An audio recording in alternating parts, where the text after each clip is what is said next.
Hey everyone, thanks for tuning in to Spectator Behavior. I'm going to try to keep these episodes on the shorter side since I know everyone's time is valuable.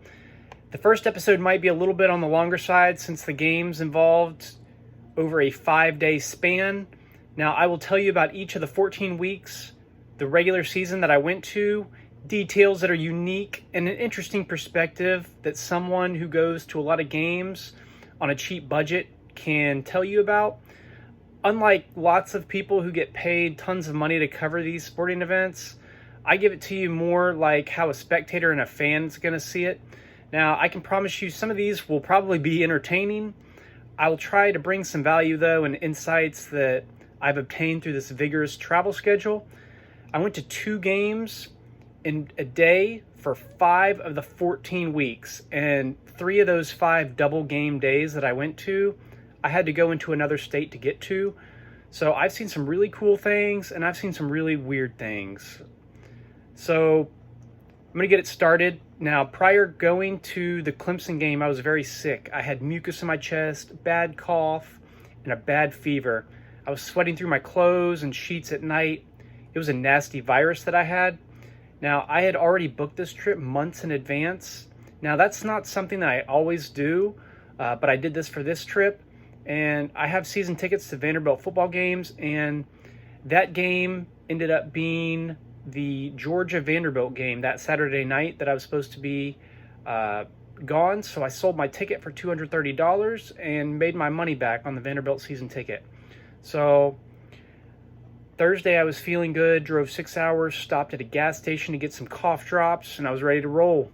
Now, I had been texting one of my friends from Chapel Hill, who's a big Clemson fan, and was going to meet up with him at the tailgate, but I was an hour or 2 behind schedule, and I thought with the traffic starting to flood in there, and I just needed to get a parking spot, so I parked 2 miles away on the side of the road with a bunch of other cars, started walking through tailgates, and, I was walking through, everybody was friendly for the most part, and I found this particular tailgate, and they were really nice, gave me food, and they told me, basically that Clemson was a family atmosphere. So had a great time, but I needed to get my ticket, and the phone service was really bad. I couldn't open my StubHub app that I had bought the ticket on, so I had a stadium representative print my ticket.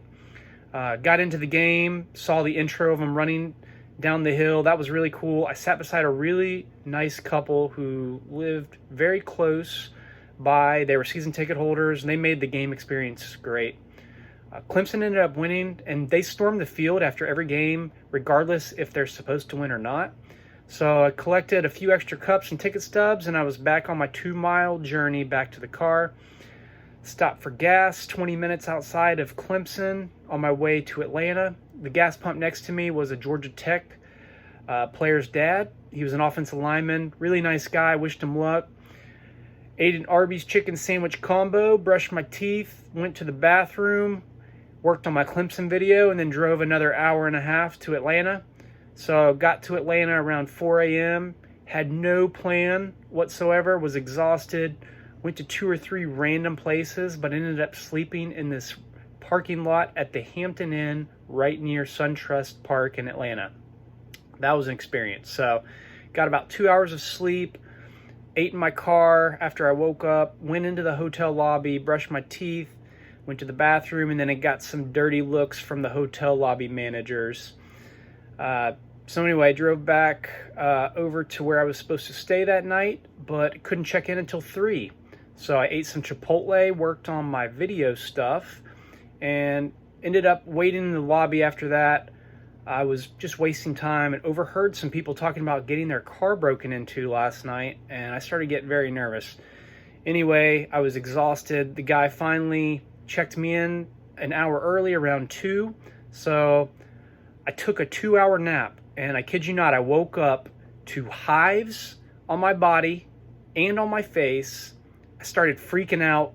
I finally realized that I had bed bugs. They had bed bugs there. So washed off a little bit, changed clothes, packed my stuff in a haze, and I said, to the lady who was over there. They switched. It was a guy, and then now it's a lady over there that I want my money back. They had bed bugs. So basically, long story short, after waiting an hour and a half in the lobby and being lied to multiple times, I finally got confirmation that I'd get my money back. And about that time, the lady who was working at the desk was very mad at me, and I guess she told like 5 other people who basically, when I was like leaving, they basically followed me out into the parking lot and was like eyeing me down as I left. Not the most pleasant experience. So it was scary to say the least. I was late for the Braves game, and to make matters worse, I spent 45 minutes trying to find my paid parking spot. Let me tell you, that was a frustrating experience. Finally found it, went to the game, Braves ended up winning, had a good time, but was still wired from the adrenaline with everything going on. And another long story short, now I had no place to stay for the night, and every place was either about $115 or not safe, in my opinion. So after driving around for about 3 hours, I finally found a Red Roof Inn in Kennesaw area. So went to bed around 3 a.m., finished my videos up, woke up around 6:30 a.m. to a massive argument going on in the parking lot. And so anyway, took my shower, headed towards the MARTA station after 2 sausage egg McMuffins from McDonald's. Arrived at the MARTA parking station, parked for free at the MARTA, paid $9 for an all-day pass, and then ended up at the Chick-fil-A tailgate for the Chick-fil-A kickoff game between Alabama and Duke.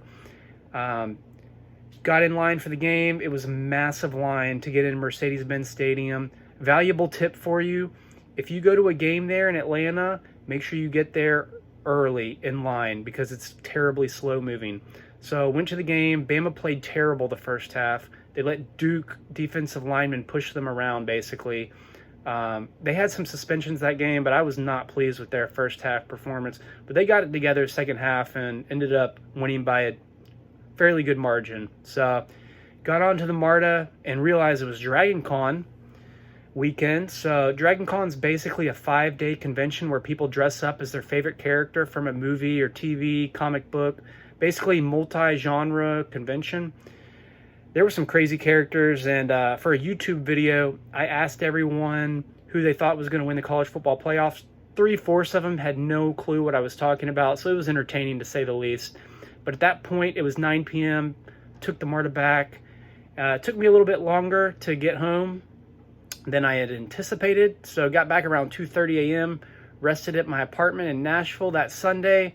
Then the next morning, on that Monday, I got up early, drove 2.5 hours to Louisville for the Louisville-Notre Dame game. I parked for free at a neighborhood street parking, walked to the stadium, found a really fun tailgate at Louisville for about 3 hours before the game. They had quite the setup, good food, live music, literally had people singing songs and playing live music. So got into the game, and even though my ticket was a little bit higher up on the first deck, I figured, hey, I'm going to give this a shot to sit close. So I found a bunch of open seats, lower level on the 4th row for the Notre Dame. It was right by the Notre Dame sideline. And after about a halfway through the first quarter, I figured I was good to sit there. Didn't have to worry. Louisville was hyped that first half. They made it a really close game, but Notre Dame ended up winning the game by a couple touchdowns. And Ian Book, Notre Dame quarterback, hit a cheerleader in the face when he threw a ball away. I was right there for it, had a good view. I felt really bad for her, but it was crazy to see that. So the game started at 8:15 Eastern time. I got back around 3:15 a.m. in the morning.